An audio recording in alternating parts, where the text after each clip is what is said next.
Dans de nombreux pays en voie de développement, les gens n'ont peut-être pas accès au compte bancaire et n'ont peut-être même pas de papier d'identité pour en ouvrir un. Mais s'ils ont un portable et un accès à Internet, ils peuvent désormais avoir l'équivalent d'une banque sur leur portable. Alors dans cette vidéo, on va aborder un tout nouveau format. Donc du coup, on va voir un documentaire crypto. Ce documentaire-là, il est axé crypto pour vous permettre de mieux comprendre en fait ce qu'est la crypto-monnaie, pourquoi est-ce que ça a été créé et quel est l'avenir de la crypto-monnaie. Très souvent, on fait du contenu comme ça, vidéo, mais en documentaire, je vous assure que c'est un tout autre univers, une toute autre façon de voir les choses sur une autre perspective. Donc on se retrouve tout de suite dans la suite de la vidéo. Let's go!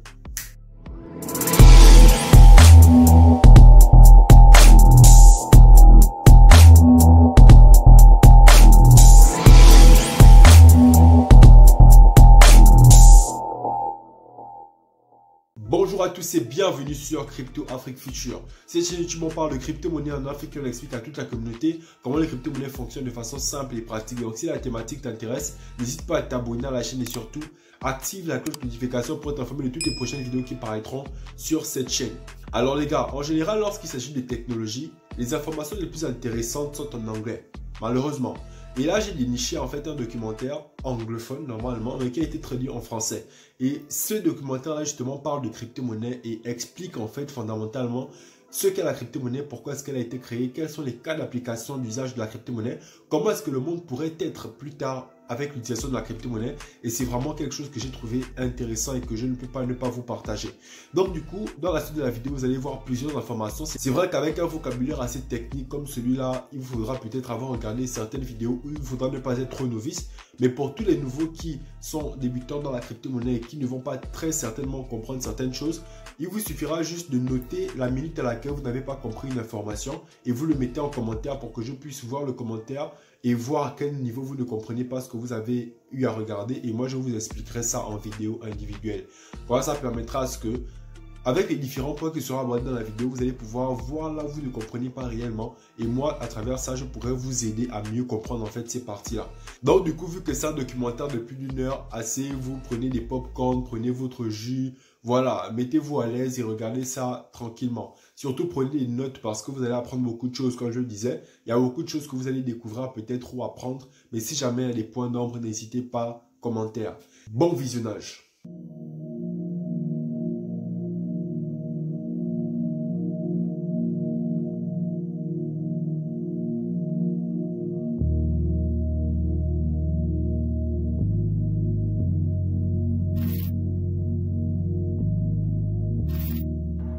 J'ai ici 2 portables.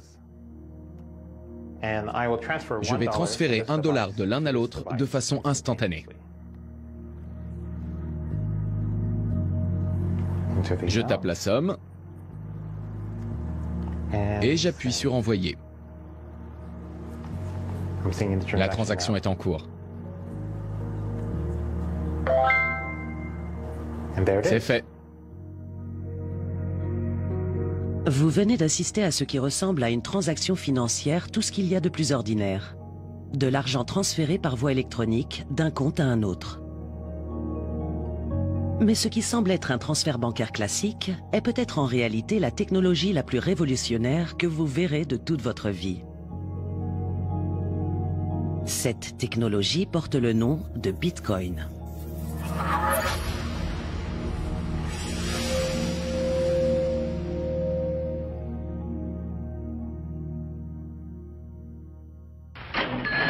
Money makes possible the exchange of many different goods and services among many different people.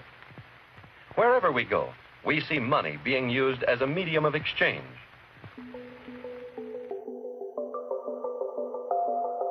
L'argent est au cœur de notre existence. Chaque jour, nous réalisons des transactions les uns avec les autres. Pour l'instant, presque toutes nos transactions quotidiennes intègrent une tierce partie. Une banque, une société de cartes de crédit ou un service de transfert de fonds.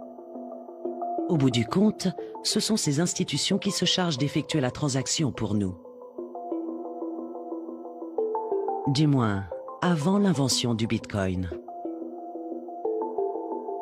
Le Bitcoin est véritablement l'une des inventions les plus importantes de l'histoire de l'humanité. C'est vous dire l'impact qu'il va avoir sur nos vies. C'est un concept qu'on a tendance à trouver abstrait, complexe et difficile à comprendre. Si on parlait de l'email, ça pourrait paraître obscur, complexe et difficile à utiliser. Le Bitcoin est plus simple d'utilisation que l'email. Qu'est-ce que le Bitcoin exactement? Pour commencer, le Bitcoin n'est pas une pièce de monnaie. C'est en fait une nouvelle forme d'argent. Une monnaie qui vit uniquement sur Internet et que certains ont même surnommé l'argent magique d'Internet. Je crois que la confusion vient en partie du fait que le Bitcoin est deux choses différentes à la fois, une monnaie et un réseau de paiement. On n'avait encore jamais rien eu qui soit ces deux choses en même temps. Le dollar est une monnaie, mais pas un réseau de paiement. PayPal et Visa sont des réseaux de paiement, mais ne sont pas des monnaies. Le Bitcoin est les deux à la fois. Mais il possède aussi une autre propriété. C'est qu'il peut être téléporté de manière instantanée n'importe où dans le monde, aussi simplement que ça, et quasi gratuitement. Personne ne peut rien faire pour bloquer ces téléportations, ni pour les intercepter. Et à condition de se montrer prudent quand on utilise le Bitcoin, on peut effectuer ces téléportations de manière anonyme. Avec le Bitcoin, en appuyant sur un bouton, on peut payer n'importe qui ou se faire payer de n'importe qui, n'importe où dans le monde. À la suite de la crise financière internationale, un auteur utilisant le pseudonyme de Satoshi Nakamoto a posté un document de 9 pages sur un forum en ligne. Le document intitulé Bitcoin, un système d'argent électronique peer-to-peer, allait bientôt devenir l'élément de base de ce qui est aujourd'hui le premier concept totalement opérationnel d'argent décentralisé. Ce sont les bougies quotidiennes du Bitcoin en arrière-plan, mais je souhaiterais parler de ces courbes de tendance. Vous les avez vues dans d'autres présentations plus tôt dans la journée. J'ai commencé par travailler chez Bear Stearns en 2007, donc 1 an et demi environ avant que la crise financière ne frappe vraiment. Après Bear Stearns, j'ai rejoint JP Morgan, où je suis devenu un de leurs vice-présidents. C'était mon dernier poste. Tous ces jobs étaient situés dans le Midtown ou le centre-ville de Manhattan. Ton Weiss est un vétéran de Wall Street. Ancien vice-président chez JP Morgan, il passe désormais son temps à étudier le sujet du Bitcoin et à donner des conférences. Le concept du Bitcoin est généralement difficile à expliquer. Il faut essayer de le décomposer le plus simplement possible. La façon la plus simple de le décrire est de le comparer à un message que l'on transmet par voie numérique. On a tous l'habitude des ordinateurs, on envoie tous des emails, des photos, mais en fait, c'est toujours une copie qu'on envoie. Chaque fois qu'on clique sur le bouton « Envoyer » sur un ordinateur, on garde toujours un exemplaire, à savoir l'original. En matière de transactions financières, donc quand on clique sur le bouton « Envoyer », il y a un intermédiaire, la banque, qui transfère l'argent d'un compte à l'autre. Et c'est précisément le problème que le Bitcoin est parvenu à régler. Avec le Bitcoin, on prend un objet numérique et quand on clique sur le bouton « Envoyer », on n'envoie pas une copie. On envoie réellement un objet numérique. Fondamentalement, le Bitcoin est par nature un nouveau système monétaire. Cependant, il ne ressemble à aucun autre système qu'on ait déjà vu par le passé, parce qu'il n'est pas centralisé à un seul endroit. La nature décentralisée de la plateforme Bitcoin est l'une des choses qui rendent ce concept si unique et révolutionnaire.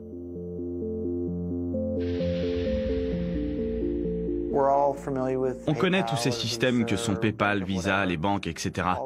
Tous ces services traditionnels qui servent à contrôler qui est autorisé à détenir un compte, qui peut envoyer de l'argent à qui, de quel pays les utilisateurs peuvent envoyer de l'argent à des utilisateurs d'autres pays. Avec le Bitcoin, aucune entité ne contrôle tout ça.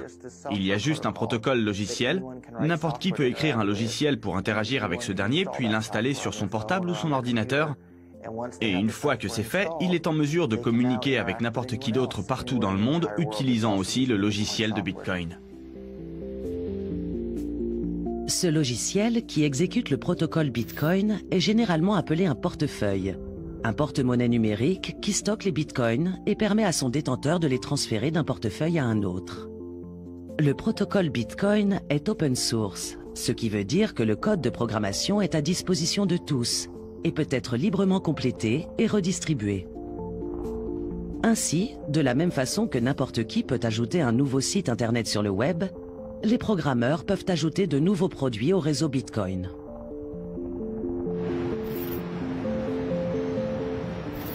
Voici Jason. Pour lui, la soirée est déjà très avancée car il se trouve en Australie. On va procéder à la première transaction de Bitcoin pour Jason en utilisant Skype comme support, pour que tout le monde puisse constater à quel point c'est simple et rapide. De mon côté, je vais cliquer sur Envoyer. Jason, lui, va cliquer sur Demander. Une fois qu'il a cliqué sur Demander, un code QR a dû apparaître au centre de l'écran de son portable. Il va le placer à hauteur de la caméra de Skype pour que je puisse le scanner avec la caméra de mon smartphone.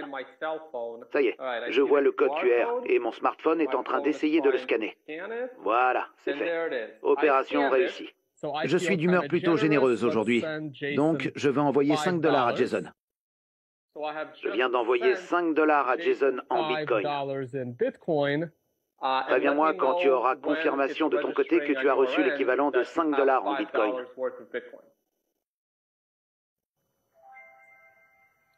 Voilà, ça y est. Ça n'a pas pris plus de 10 à 15 secondes.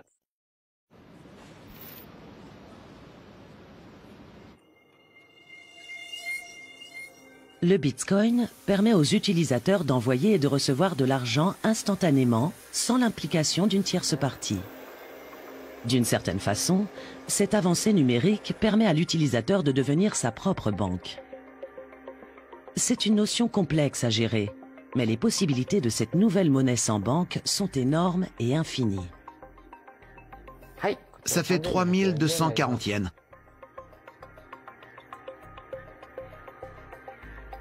À l'exception de la remise d'argent liquide, on doit généralement se fier à des intermédiaires pour de nombreux paiements divers, que ce soit par carte de crédit ou par virement international.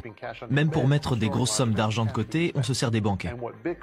En fait, le Bitcoin nous permet de faire toutes ces choses sans intermédiaire. On peut donc être sa propre banque, son propre système de paiement, son propre système de transfert international, son propre système de transfert de fonds. Grâce au Bitcoin, on peut faire tout ça sans avoir besoin d'un quelconque intermédiaire.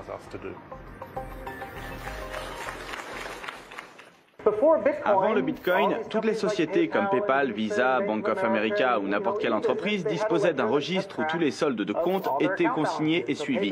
PayPal a un registre qui suit précisément qui a telle somme d'argent sur tel compte PayPal. Ce registre est stocké sur des serveurs dédiés dans le centre de traitement de données PayPal. Avant l'invention du Bitcoin, tout le monde, mathématiciens et scientifiques informatiques compris, pensait qu'il était impossible d'avoir un consensus sur un registre distribué comme celui-ci. Mais le Bitcoin a trouvé un moyen d'assurer le suivi de ce registre qui suit les détenteurs de Bitcoin.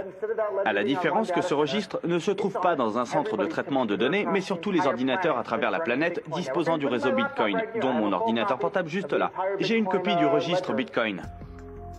Ce registre public, connu sous le nom de blockchain ou chaîne de blocs, est peut-être ce qui pourrait permettre au Bitcoin de changer la donne dans le milieu financier. Le Bitcoin est ce qu'on appelle une crypto-monnaie. Cela veut dire qu'il s'agit d'une monnaie numérique dans laquelle on utilise le chiffrement pour réguler la création de nouvelles unités et vérifier les transferts de fonds. Les nouveaux bitcoins sont créés à travers un processus qu'on appelle le minage. Un mineur est une personne ou une entité qui se sert d'un ordinateur très puissant pour résoudre un problème mathématique complexe qu'on appelle bloc. Les mineurs à travers le monde rivalisent pour résoudre ou fermer un bloc. Et s'ils réussissent, ils sont récompensés en recevant des bitcoins fraîchement créés. Toutes les transactions qui passent par le réseau Bitcoin font partie de cette énigme mathématique complexe. Quand un mineur résout une énigme, il vérifie en réalité l'intégralité de chaque transaction.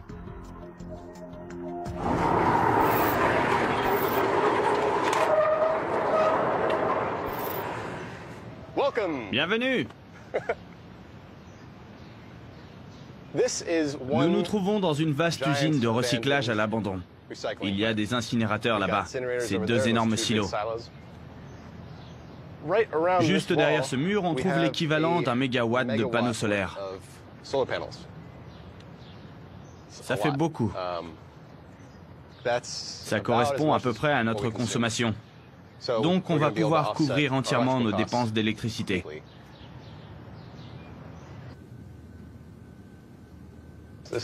C'est un travail de longue haleine. Mais une mine Bitcoin est un groupe d'ordinateurs qui consacrent leur puissance de traitement à la simplification des transferts de Bitcoin et à la sécurisation du réseau. On a en fait un gros superordinateur, et tous les ordinateurs individuels font des hypothèses pour tenter de résoudre ce problème mathématique. C'est un problème très compliqué, et il faut un grand nombre de machines pour effectuer des suppositions. Quand une hypothèse est correcte, elle est envoyée au reste des ordinateurs. À travers cette réponse, ils enregistrent toutes les transactions qui ont été effectuées jusque-là.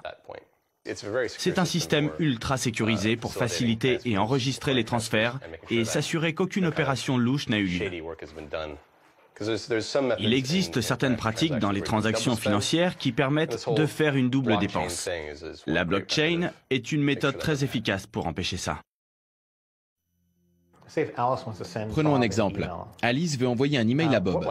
Ce qui se passe et qu'on ne voit pas, c'est que le long du trajet du message à travers le réseau, l'email est copié à plusieurs endroits du réseau, avant qu'au bout du compte, le message final ne soit transmis à Bob. C'est comme ça que fonctionnent les emails, les transferts numériques, et ça devrait fonctionner comme ça pour la plupart des transferts numériques. Ça a des avantages et des inconvénients. Mais dans le cas de l'argent, ce serait catastrophique s'il était transféré de cette façon par voie numérique.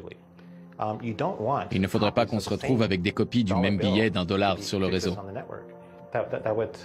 Ça mettrait à mal le principe même de rareté de l'argent. C'est le problème auquel Satoshi Nakamoto s'est attaqué en créant le Bitcoin.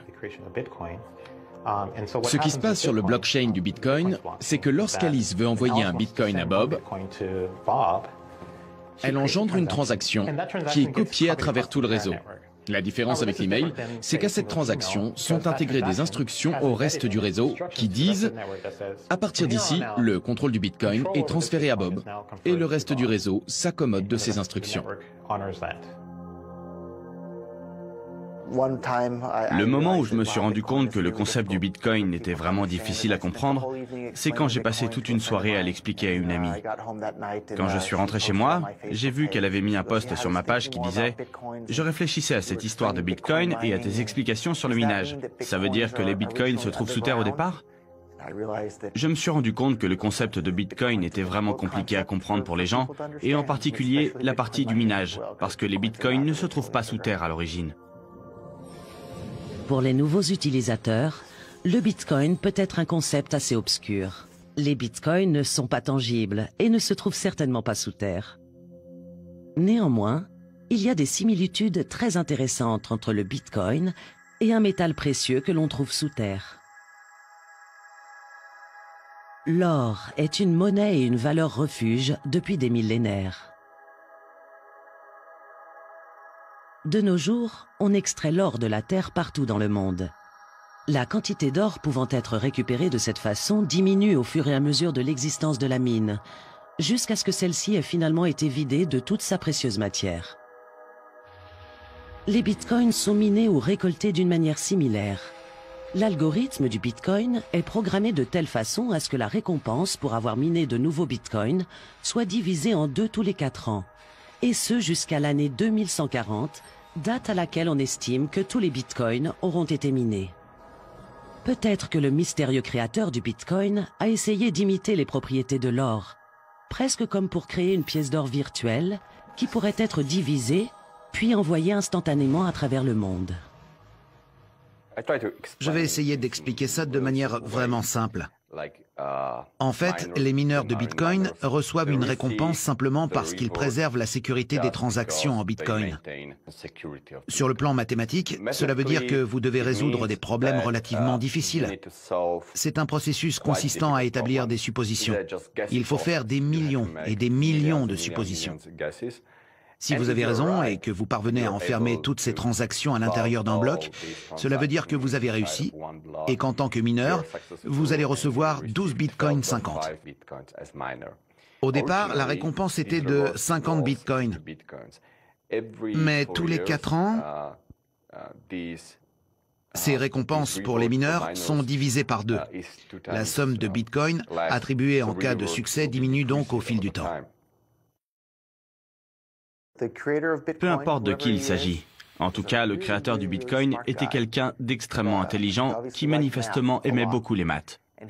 Il a réfléchi, il a fait des calculs et il s'est demandé, au cas où tout le monde sur la planète se mettrait à utiliser le système de Bitcoin, combien de Bitcoin il nous faudrait pour répondre aux besoins de tous ceux qui se serviraient de cette méthode.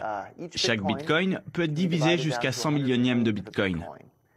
Si tout le monde sur la planète se mettait à utiliser le Bitcoin comme monnaie, la plus petite unité de Bitcoin, qu'on appelle un Satoshi, et qui équivaut donc à 100 millionièmes de Bitcoin, vaudrait toujours moins qu'une pièce d'1 centime aux États-Unis.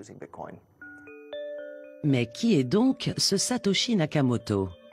2 ans après avoir publié le document technique sur le système d'argent électronique peer-to-peer, ce mystérieux personnage s'est évanoui dans la nature et personne n'a jamais plus entendu parler de lui. Les seuls indices liés à son identité se trouvent dans le document technique. Certains supposent que la personne est d'origine britannique, parce que le document contient de l'argot britannique. D'autres croient qu'il ne s'agit pas d'une seule personne, mais que Satoshi sera en fait un groupe de hackers, travaillant de concert pour créer un nouveau système monétaire qui décentraliserait l'argent tel qu'on le connaît aujourd'hui. Je pense que c'était quelqu'un d'intelligent. Ce n'était pas un geek ordinaire, il avait de bonnes connaissances concernant la technologie décentralisée ou décentralisation. Il connaissait bien les systèmes financiers également. Et c'était un très bon programmeur. Mais le code Bitcoin n'est définitivement pas le meilleur qui existe. Il est certainement possible d'écrire un meilleur code. Il y a aussi une théorie du complot selon laquelle le code Bitcoin aurait été écrit par une seule personne pour certains et par un groupe d'individus pour d'autres. C'est difficile à dire. Quoi qu'il en soit, ce que je trouve particulièrement intéressant, c'est qu'il s'agit du premier concept d'argent décentralisé totalement opérationnel. Toutes ces interrogations sur l'identité de Satoshi, c'est vraiment passionnant. Il y a de nombreuses hypothèses, en particulier parmi les personnes qui ont participé au développement du système Bitcoin dès le départ. Mais quelle différence est-ce que ça fait de savoir qui a créé le Bitcoin? Je ne suis pas sûr que ça change véritablement quelque chose. Il y a beaucoup de choses qu'on utilise tous les jours sans savoir qui les a inventées, et pourtant, elles nous facilitent bien la tâche dans nos activités quotidiennes. J'ignore qui est Satoshi. On sait très peu de choses sur lui. Il pourrait participer à une conférence, ça pourrait être quelqu'un qu'on connaît, à qui j'ai parlé, ou l'un de mes amis si ça se trouve. Je ne sais pas qui c'est. On ne le saura peut-être jamais, mais c'est marrant comme jeu.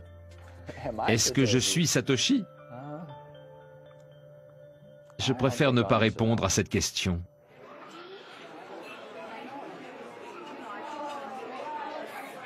Peu importe la véritable identité de Satoshi, ce qu'il ou elle a inventé pourrait avoir des effets de taille sur la façon dont notre monde va évoluer à l'avenir. C'est quand même assez sympa de payer en Bitcoin. C'est tendance parce que ça fait partie des technologies les plus récentes. Étant donné que le Bitcoin permet à l'utilisateur d'agir comme sa propre banque, il exonère ce dernier des contrôles d'accès traditionnels à sa fortune. Comparé à l'utilisation des cartes de crédit, où l'encaissement du paiement effectué aux commerçants peut prendre entre 30 et 60 jours, les paiements en Bitcoin sont reçus de manière instantanée. C'est donc beaucoup plus simple comme fonctionnement.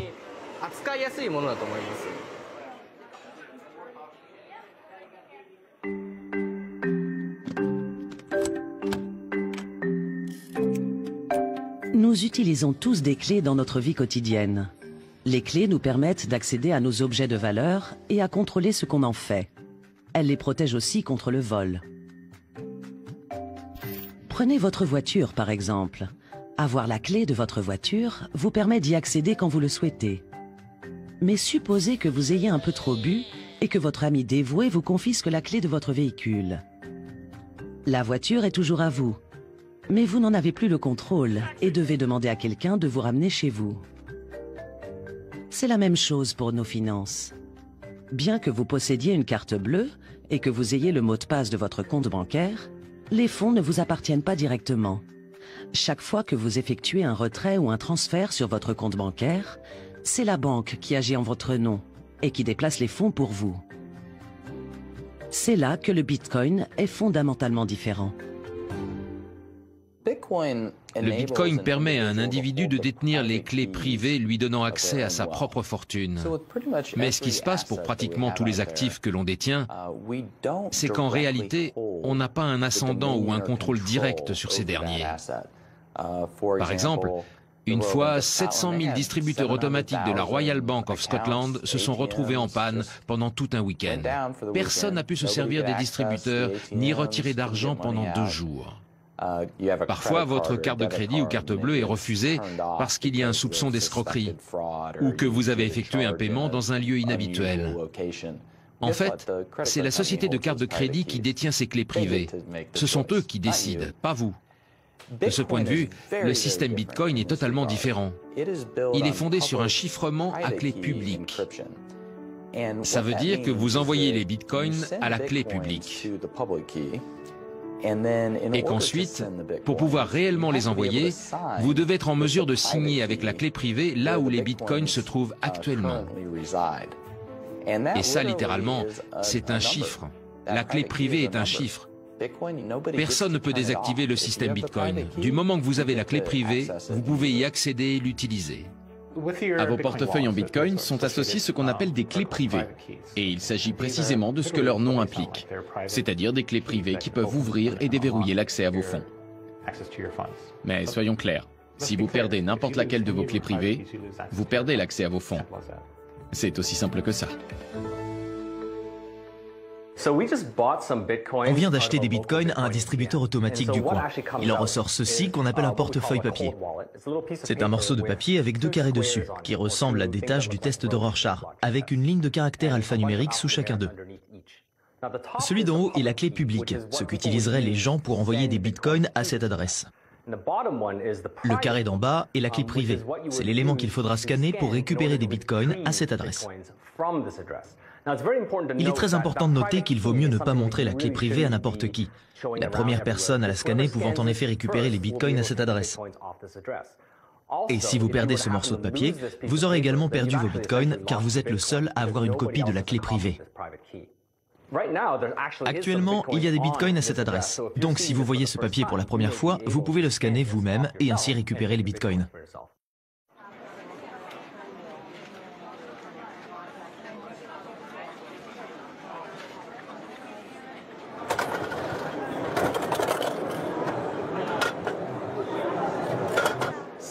Voici un Satoshi Coin. La pièce a une valeur de 0,001 Bitcoin. Selon le taux de change actuel,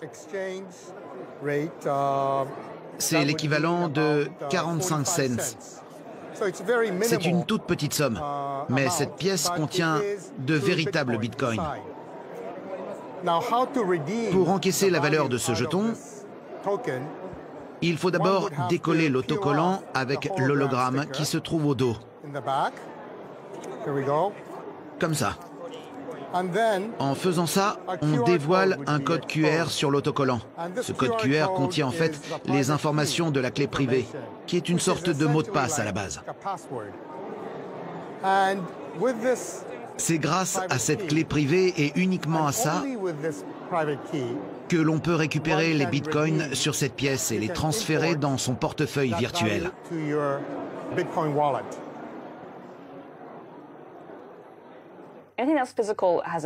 Tout objet physique est associé à une certaine idée de pouvoir ou d'authenticité. C'est pour ça que dans l'objectif de rendre la limite d'accès au Bitcoin aussi mince que possible, je pense que tous ceux qui travaillent sur ce projet se sont dit que c'était vraiment important que les gens puissent avoir un morceau de Bitcoin qui soit palpable, transportable et qui ne coûte pas trop cher pour commencer. C'est un objet qui n'engage pas à grand-chose. Étant donné que le Bitcoin est basé sur un chiffrement à clé publique, tout le déroulement des opérations pour le transfert de paiement, en particulier en ligne, est fondamentalement différent de celui des cartes de crédit. Les cartes de crédit n'ont pas été conçues pour être utilisées sur Internet à l'origine. Quand elles sont apparues, Internet n'existait pas. Dans un système ne nécessitant pas d'action du consommateur, vous avez donné l'autorisation au commerçant ou à la société émettrice de la carte de crédit de prendre de l'argent sur votre compte bancaire chaque fois qu'il pense avoir le droit de le faire. Avec une carte de crédit, quand vous voulez effectuer une transaction, vous donnez les clés au commerçant, qui plus est, à chaque commerçant avec lequel vous traitez. Ça veut dire que chaque fois que vous effectuez une transaction en ligne, par exemple, vous prenez un risque. Vous confiez au commerçant des informations très personnelles dont il peut s'emparer pour réaliser lui-même des transactions s'il le souhaite. Le Bitcoin est un modèle totalement différent, où le contrôle est davantage du côté du consommateur. C'est lui qui pousse ses fonds vers le vendeur. Si vous proposez des prestations en ligne, vous pouvez diffuser une adresse Bitcoin et n'importe qui dans le monde peut vous payer en Bitcoin. Imaginez que vous fassiez partie d'un groupe de musique, que votre groupe donne un concert et que ce concert soit retransmis dans le monde entier. Si vous installiez sur la scène un panneau portant une adresse Bitcoin, vous pourriez recevoir des subventions de toute personne qui regarde la retransmission du concert à n'importe quel moment à partir de là.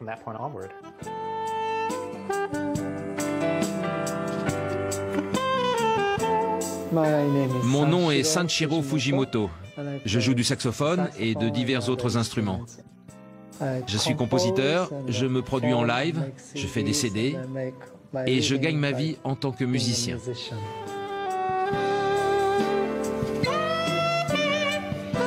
J'ai organisé ce petit concert live aujourd'hui sans demander aucun frais d'entrée. Si vous aimez ma musique, vous pouvez me donner une participation à votre convenance. Je ne sais jamais combien je vais recevoir en participation. Un jour, ça peut être rien du tout, ou si je joue bien, je pourrais avoir plus que ce que j'imagine. Donc, ça m'incite à mieux jouer.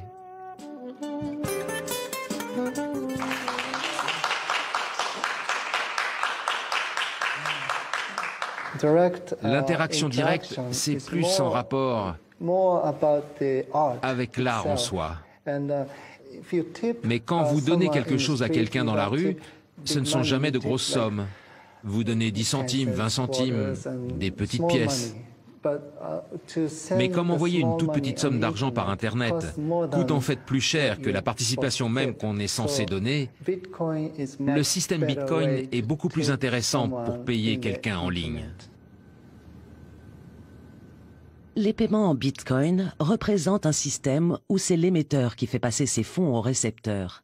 C'est une méthode beaucoup plus rapide et économique que les systèmes traditionnels, comme les transactions par carte de crédit, où l'argent est tiré sur le compte du consommateur. Cela signifie aussi que les transactions en Bitcoin sont définitives et ne peuvent pas être annulées.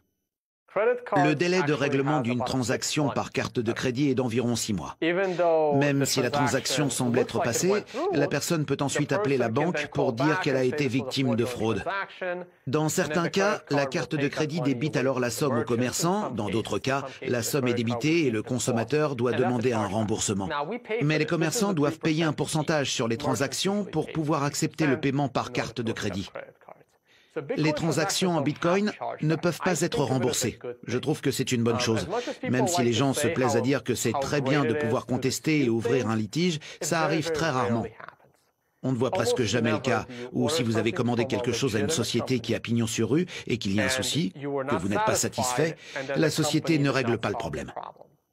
La plupart du temps, ce genre de situation se produit si l'on vous vole votre carte de crédit. Et ça peut toujours arriver.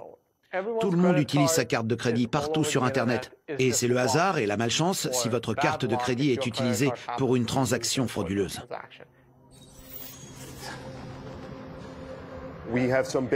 Nous avons des entreprises qui acceptent les bitcoins, des restaurants pour la plupart, dont certains ici à Acapulco.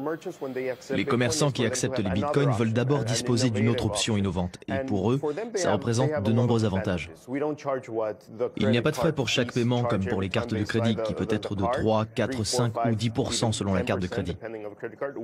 On ne fait pas payer de frais. On n'a pas de somme minimum pour les paiements. Vous pouvez payer 10 pesos, 50 pesos, il n'y a pas de minimum.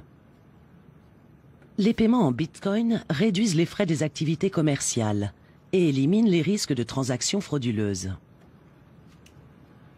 Les entreprises, des petites sociétés familiales ou multinationales, ont commencé à adopter ce nouveau moyen pour le transfert de valeur. Là, c'est l'école de médecine de Harvard. Et ici, la chaise de l'école. J'ai fait mes études à Harvard de 97 à 99.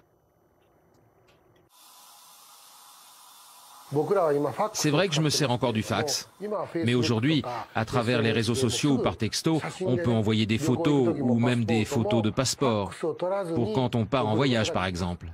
Cependant, dans le futur, je pense qu'il n'y aura plus de fax. De la même façon, quand on pense à ce que deviendront les cartes de crédit ou l'argent à l'avenir, je crois que l'argent virtuel va attirer beaucoup d'attention.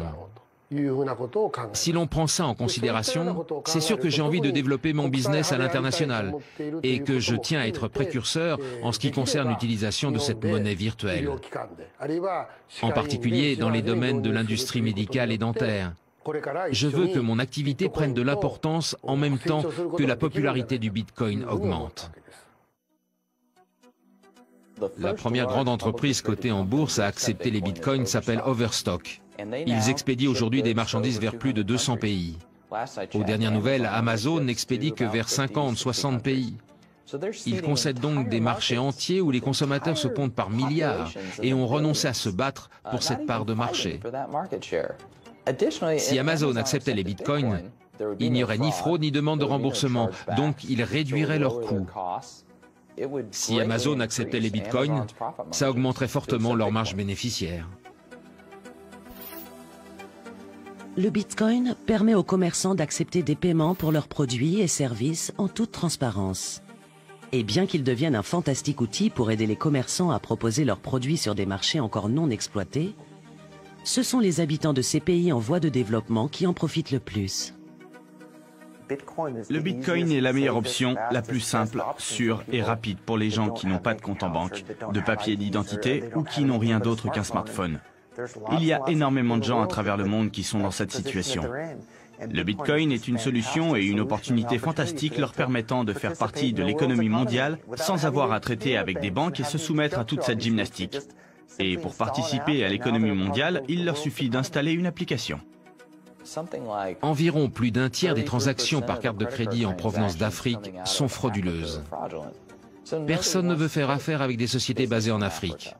C'est trop risqué. Avec le Bitcoin, on sait que les fonds sont sécurisés. Donc en tant que vendeur, si on paie en Bitcoin, on peut vendre tout ce qu'on veut de légal en Afrique. À la suite de quoi les Africains pourront commencer à obtenir des droits de propriété. Et ce sont les droits de propriété qui vont vraiment contribuer à les faire sortir de la misère. Le Bitcoin entre dans cette niche, celle des gens qui ne disposent pas de services suffisants dans l'industrie bancaire. Dans de nombreux pays en voie de développement, les gens n'ont peut-être pas accès au compte bancaire et n'ont peut-être même pas de papier d'identité pour en ouvrir un. Mais s'ils ont un portable et un accès à Internet, ils peuvent désormais avoir l'équivalent d'une banque sur leur portable. D'après les derniers chiffres de la Banque mondiale, il y aurait près de 2 milliards de personnes sans compte bancaire dans les pays en voie de développement. L'adoption et l'utilisation du Bitcoin dans ces pays tempère ce problème relatif aux droits de l'homme et permet à la population internationale sans compte bancaire de participer à l'économie mondiale. Pour la première fois dans l'histoire du monde, n'importe quelle somme d'argent peut désormais être transférée dans un sens ou dans l'autre entre des individus. Partout, de manière instantanée et quasi gratuite. Et rien ni personne, y compris les gouvernements, ne peut intervenir contre les gens qui utilisent cette technique. Et j'ai beau aimer l'or, l'or ne permet pas de faire ça. Pensez-y. Vous tous dans cette pièce, vous pouvez envoyer n'importe quelle somme d'argent à n'importe qui et en recevoir partout dans le monde, tout de suite, et personne ne peut vous en empêcher.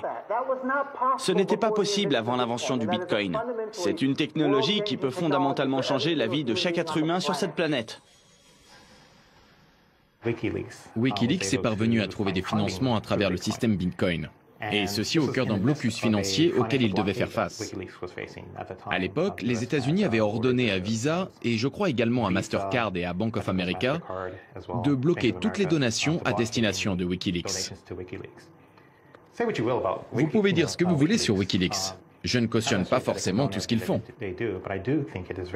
Mais je pense que c'est très important pour la liberté dans le monde que les gens aient la possibilité de donner de l'argent à n'importe quelle cause politique de leur choix sans que cela soit censuré. Je me suis dit que c'était vraiment fort de la part de Wikileaks de pouvoir défier les États-Unis en ce sens.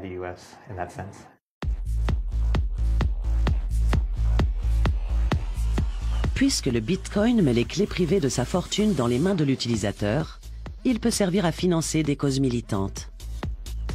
Mais le Bitcoin peut aussi être utilisé pour une soirée en ville.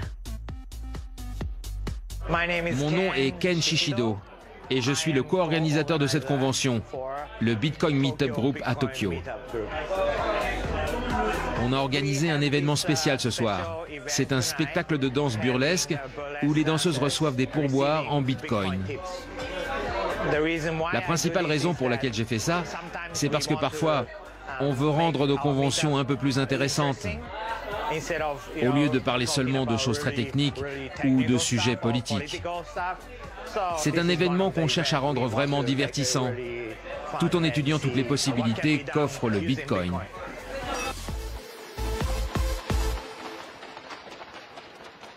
À l'heure actuelle, dans la plupart des pays du monde, acheter quelque chose n'est pas un problème. Il y a les cartes de crédit. On peut encore utiliser de l'argent liquide. Et pour moi, ce n'est pas l'objectif réel du Bitcoin.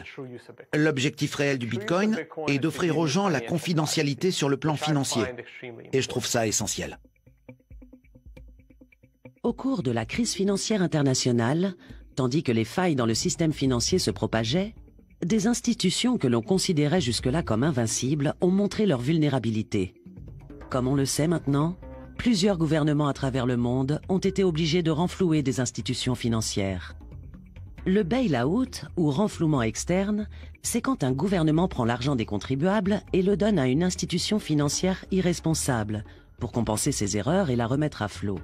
Contrairement au bail-in, ou renflouement interne, où la loi permet aux institutions financières de ponctionner les fonds directement dans les comptes de leurs clients pour éponger leurs pertes. C'est ce qui s'est passé à Chypre en 2013. J'ai commencé à entendre parler du Bitcoin en 2013, en particulier durant la crise à Chypre où les banques avaient été fermées et l'argent des citoyens confisqué. Je me souviens avoir dit à mes collègues, aux doctorants, aux quants, les analystes quantitatifs, que c'était extrêmement grave et que de nombreux autres pays occidentaux allaient probablement rapidement être touchés. Ils se sont tous moqués de moi en disant « C'est seulement Chypre, ça n'arrivera jamais ici ». C'est là que j'ai compris que quelqu'un devait avoir trouvé un moyen de contourner ce problème. Quand un déposant apporte des dollars ou des euros dans une banque, la propriété de ces dollars ou de ces euros est transférée à cette dernière et le déposant devient un créditeur sans garantie de la banque. Si une banque se plante pour une raison X ou Y, il y a désormais des lois qui ont été adoptées dans de nombreux pays autorisant le buy-in ou renflouement interne. Les dépôts d'argent peuvent être transformés en actions de la banque. Jeff Berwick est entrepreneur, commentateur financier et animateur de podcast. Il a fondé Stockhouse.com, le plus grand site d'actualité financière du Canada. Les analyses, articles et vidéos de Jeff ont été vus et lus par des millions de gens à travers le monde. On ne peut pas dire précisément ce qui va se passer à l'avenir, mais ce n'est sûrement pas fini. J'avais dit qu'après Chypre, la Grèce suivrait et les banques en Grèce ont été fermées plusieurs mois. Heureusement pour les habitants des pays européens, en janvier 2016, une loi autorisant le bail-in des banques en Europe a été adoptée. Ça devrait être une grosse prise de conscience pour les gens. La loi n'avait pas été adoptée à Chypre en premier lieu. Ils ont d'abord fermé les banques, puis ils ont fait passer une loi leur permettant de prendre l'argent de leurs clients pour rester à flot. Ils ont fait les choses à l'envers. Maintenant que la loi est en place, les gens savent à quoi s'attendre. Je considère le Bitcoin comme un moyen de protéger et cacher ses actifs. Et on ne trouve pas que ce soit malhonnête. Je ne vais pas vous dire que seuls les criminels dissimulent leurs actifs. Pas du tout. Il y a beaucoup de gens qui travaillent dur, qui paient leurs impôts, qui font tout dans les règles. Et regardez ce qui s'est passé en Grèce et à Chypre, où l'argent et les comptes bancaires ont été confisqués. La prochaine fois que le système bancaire est en difficulté, ce sont peut-être les comptes des clients qui seront dévalisés pour contribuer à financer le système. On parle de ceux qui ont des moyens significatifs, 100 000 ou 200 000 $ sur leur compte. Mais c'est de l'argent qu'ils ont gagné légalement à la sueur de leur front. Certains économistes pensent que la crise financière internationale de la décennie passée n'était que le signe précurseur d'une catastrophe bien plus importante. Si c'est le cas, comment les gouvernements réagiront-ils face à la prochaine défaillance de notre système financier? Contrairement au système bancaire actuel, le Bitcoin permet aux individus de détenir les clés privées de leur fortune. Cependant, cela va de pair avec une nouvelle responsabilité: sécuriser les bitcoins. Avec le Bitcoin, vous avez le contrôle de votre propre argent. Mais cela veut aussi dire que vous êtes totalement responsable de ce que vous faites avec. C'est à vous de vous assurer que vos bitcoins sont toujours en sécurité. Les gens sont habitués aux cartes de crédit, aux comptes bancaires, à PayPal. Si vous vous faites voler votre carte de crédit, vous appelez la société émettrice, elle fait opposition et c'est terminé. Si vous vous faites voler vos bitcoins, il n'y a personne à contacter pour vous venir en aide. D'un autre côté, vous n'avez pas besoin de demander l'autorisation à qui que ce soit pour utiliser vos bitcoins comme vous voulez. C'est à double tranchant. Mt. Gox, the Tokyo-based Bitcoin exchange, has filed for bankruptcy protection. The announcement comes days after the exchange announced that as much as $450 million of the virtual currency had gone missing. CEO Mark Capelli's apologized and bowed deeply on Japanese television. It remains unclear if the missing Bitcoins were stolen, voided by technological flaws, or both. Je me trouve devant l'ancien bâtiment du Mont Gox. Mont Gox était la plus grosse plateforme d'échange de Bitcoin qui ait jamais existé. Je crois qu'à un moment, il faisait un chiffre de plus de 100 millions de dollars par jour. Et la plateforme a fini par s'effondrer de manière assez spectaculaire en 2014. Je crois que le montant des pertes s'élevait à plus de 450 millions de dollars. Ils ont déclaré avoir perdu 850 000 bitcoins, dont 200 000 auraient été retrouvés plus tard dans un vieux portefeuille. Les gens plaçaient de l'argent et ils leur donnaient leurs bitcoins. Ils leur donnaient le contrôle de leurs clés privées. Ironie du sort, c'est précisément de ce risque de centralisation que le système Bitcoin est censé nous aider à nous passer. Mt. Gox avait pris toute la nature décentralisée du Bitcoin pour la mettre dans une seule entreprise réunissant les actifs d'une multitude de personnes. En outre, ils avaient confié la gestion des finances à la seule personne qui avait les clés du royaume. Sur les 2 ou 3 dernières années, d'après mes calculs, on a dû assister à au moins 5 et jusqu'à une dizaine de piratages majeurs d'entreprises dont les activités avaient un lien avec le Bitcoin. Une chose qu'il faut bien comprendre, c'est que le système Bitcoin est fondamentalement différent du fait de sécuriser un actif qui se trouve dans l'espace financier traditionnel. Avec le Bitcoin, si vous parvenez à avoir accès à la clé privée du portefeuille de quelqu'un, vous pouvez réaliser une transaction en dehors de l'infrastructure de la société concernée sans qu'il s'en rende compte. Ça ne ressemble à rien de ce qui existe de nos jours dans l'espace financier, où si l'on veut prendre de l'argent à cette cible, on doit d'abord avoir infiltré son infrastructure. Je pense que ça fait partie de notre mentalité. On nous a éduqués à ne pas nous sentir capables de gérer notre argent. Donc tout le monde le met à la banque où il sera en sécurité. Cette sorte d'état d'esprit où l'on place son argent dans une entreprise centralisée dont l'unique objectif est de le préserver, c'est une idée préconçue qui est vraiment très difficile à dépasser. C'est compliqué de changer ça. Je crois que c'est ce qui est le plus problématique concernant le système Bitcoin. Ça met au défi les gens de remettre en cause ce préjugé. Ça met au défi les gens de prendre le contrôle de leur propre argent et de sa valeur et de le protéger eux-mêmes.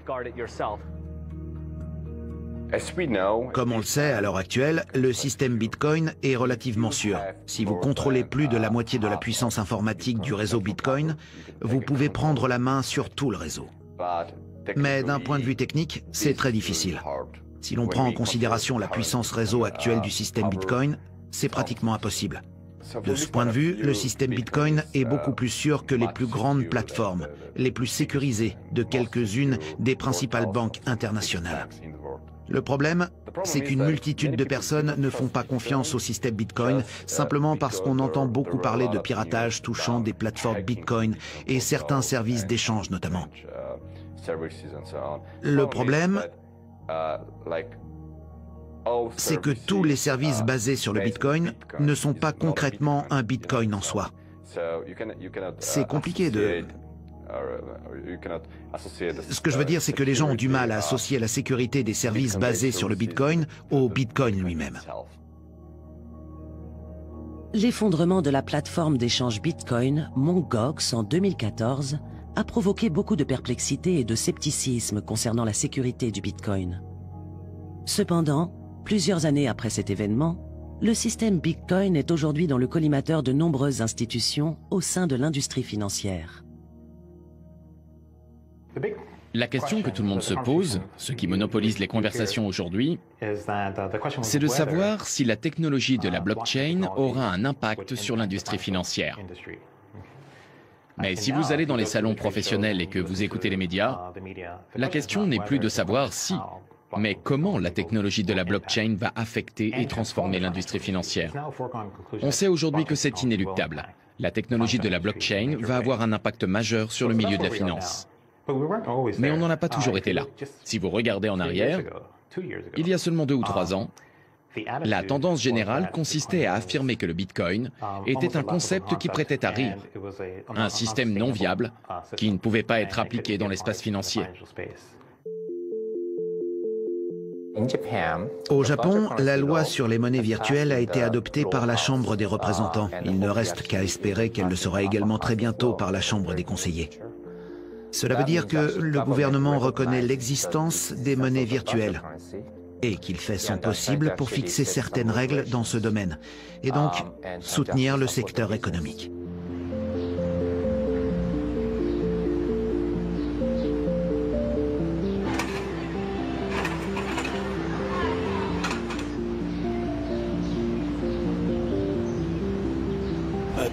Ce Bitcoin est vraiment admirable. C'est une belle pièce de collection. C'est beaucoup mieux qu'un yen ou un penny.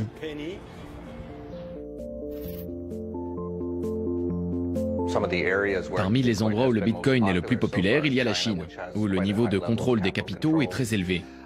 Dans des pays comme la Chine, l'Argentine ou l'Iran, beaucoup de gens se sont laissés séduire par le phénomène Bitcoin. C'est compliqué de transférer de l'argent dans ou hors du pays sans affronter des problèmes de réglementation ou si l'on ne connaît personne au gouvernement. Ça a été un gros coup de pouce pour le Bitcoin. Les avantages du Bitcoin continuent de le rendre de plus en plus populaire à travers le monde, et ce dans les lieux les plus improbables parfois. Mon nom est David Hayet. Je suis gérant du Phoenix Rising Café à Ninh Binh.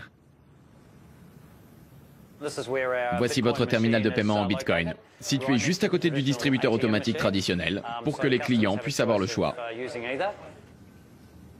Je trouve que le système bancaire actuel est plutôt contraignant. Et le fait que les gens qui possèdent leur propre système bancaire soient indépendants est quelque chose qui me plaît vraiment. Et puis, comme c'est un système numérique et que nous vivons à l'ère numérique, je savais qu'avec le temps, ça finirait par peser dans la balance. Le Bitcoin est définitivement la plus grande innovation dans le domaine de la science monétaire depuis Isaac Newton et son étalon or. Ça va totalement révolutionner la façon dont tous nos actifs sont détenus. Ça va interférer avec les lois, ça va désorganiser la comptabilité, ça va déstabiliser l'industrie financière et tellement d'autres choses. Et en outre, ça risque de rapidement décentraliser les capitaux. On ne verra plus des millions de gens amasser tout leur capital pour en faire un seul énorme tas qui sera ensuite réparti par un haut responsable de Merrill Lynch ou de Bank of America. Ça représentera plusieurs millions de gens qu'il faudra essayer d'attirer hors de leur capital pour aller mener une guerre en Afghanistan ou en Irak. Une fois toutes ces clés privées décentralisées, ça devient beaucoup plus difficile d'amener des gens à payer pour de nombreux biens et services pour lesquels sinon ils ne dépenseraient pas forcément d'argent. Je scanne ça et voilà, j'ai votre adresse Bitcoin dans mon portefeuille maintenant. Je vais taper $1 et cliquer sur envoyer. La transaction est en cours. Ça y est, c'est arrivé. Il y a eu la petite musique. Avant l'arrivée du Bitcoin, j'étais pratiquement à la retraite. Je sortais beaucoup, je profitais de la vie, je m'entraînais au jiu-jitsu tous les jours. C'était très sympa, mais ça risquait pas vraiment de rendre le monde meilleur. Puis j'ai découvert le Bitcoin. J'ai regardé ce qui se passait dans le monde. J'ai vu toutes ces guerres un peu partout. Et les banques centrales dévalorisaient la monnaie et empêchaient le monde d'être aussi beau qu'il pourrait l'être. Le Bitcoin m'est apparu comme un outil qui permettrait de leur retirer tous les pouvoirs à ce niveau-là. La grande majorité des gens n'ont pas envie de payer pour tuer des inconnus dans des pays étrangers. La plupart sont prêts à payer pour des routes, des écoles et des hôpitaux. Si les gouvernements disent qu'il faut de l'argent pour tout ça, les gens leur en donneraient sûrement une bonne partie. Si les gouvernements disent qu'ils ont besoin d'argent pour aller tuer des gens dans des pays où vous n'êtes jamais allé, et où vous n'irez probablement jamais de votre vie, vous allez refuser de payer pour ça. Mais si vous vous servez de comptes bancaires, de dollars ou d'euros, les gouvernements peuvent saisir tout l'argent de votre compte à tout moment et imprimer autant de nouveaux billets qu'ils veulent pour financer leurs projets.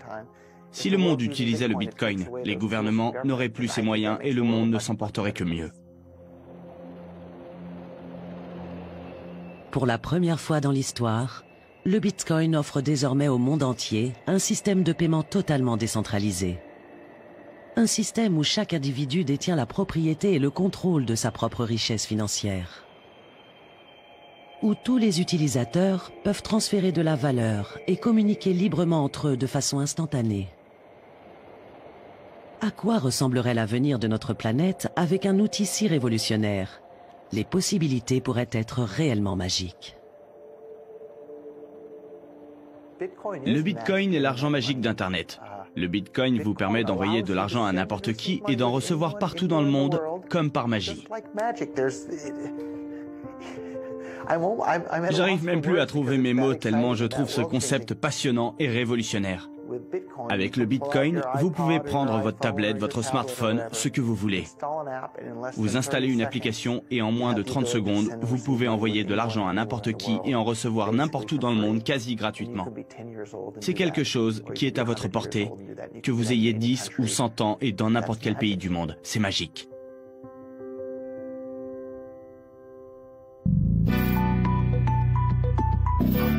Alors j'espère que vous avez aimé le documentaire. Moi personnellement je l'ai kiffé de ouf et j'espère que vous aussi. Et ça fera en sorte que vous puissiez avoir une compréhension fondamentale de la crypto-monnaie. C'est vrai que j'en parle, mais en documentaire c'est différent parce que vous avez des illustrations, vous avez une certaine façon de pouvoir voir et percevoir les choses dans un documentaire qui est juste incroyable.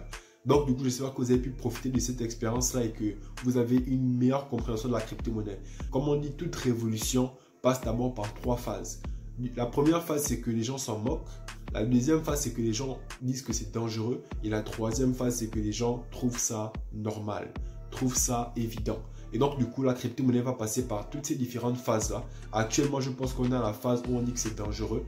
Et bientôt, on sera à une phase où on dira que la crypto-monnaie, c'était quelque chose d'évident.